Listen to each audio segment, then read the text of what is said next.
Oh, greetings, adventurers. DM Kurt here. Oh, I was recently listening to a video by DM Lair where he puts out 15 rules where you can make 5e more challenging on the players. Like, okay, this falls under the generic DM advice video genre. And of his 15, some of the 15 ideas were contradictory to each other. And they weren't really 15 total things you could do, but different things. Okay. And a lot of them were house rules, brought in, or they were rules from previous editions. And I will admit that in the 2014 DM guide, there were a few things like the slow natural healing. It's where you take out the 8-hour long rest and it's like a 7-day long rest. And, 8 hours is a short rest. Things like that. Certain rules like that. And yes, you can, lean into the massive damage rules, the exhaustion rules, etc. But the 2024 DM guide has even fewer ways to challenge the players than the 2014, which is disappointing because as a thicker book, you'd think it would give the DM more ideas. Sure, you can bring your own ideas with you, but if they're not already in the book, then they're not being given to new DMs that don't know any better. Okay, so of the little challenges that the 2024 DM's guide suggests, diseases, that's page 61, which, they're minor little setbacks. Curses, page 60, which, they're not terrible. There is some play on the whole sanity and madness issue of dealing with things that would traumatize your character, but I noticed the 2024 DM guide, some of the preface focused more on things like try not to traumatize your players and try to, if a character dies, here's all the basically coddling you have to do. So I don't think they really are sincere in that.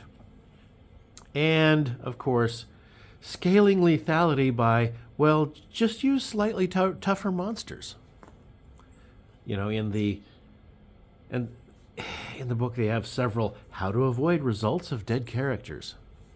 By, oh well, never mind, I take that back. The monster didn't actually, knock you out. You're just kind of slightly inconvenienced. Things like that. Kind of a disappointment.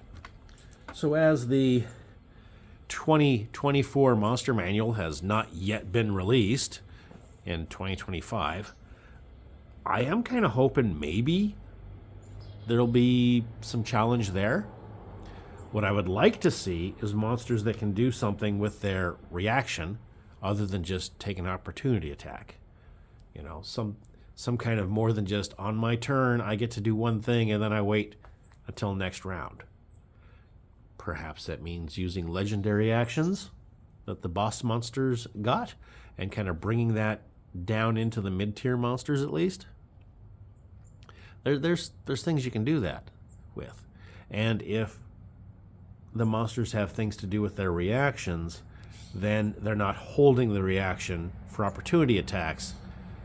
And maybe player characters will get the idea that, yes, you can flee a combat. I doubt it because, well, ever since every edition of D&D ever, the players tend to get stuck in and refuse to flee because, well, they might get a free attack on me. It's like, yeah, or they can get as many rounds of attacks on you as necessary to kill you if things are going badly. They just never flee a fight no matter how bad it's going.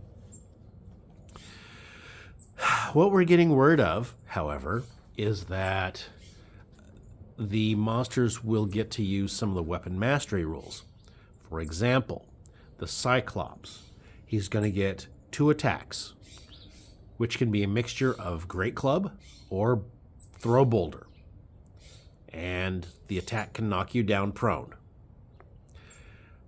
which means you are at advantage to hit you until you get up on your turn. Well, if the monster gets 2 attacks, and the second attack's the one that knocks you prone, and he has no other attacks until you get up on your turn, then he has no way of capitalizing on that. So you're going to have multiple monsters. One of them knocks you down, the other one beats you up, and then you get up. There's going to have to be some way of capitalizing on that. Something a little more interesting in combat. But who knows? That's just the way 5e's going. Just some of my ideas. Anyway, Dave Kurt out.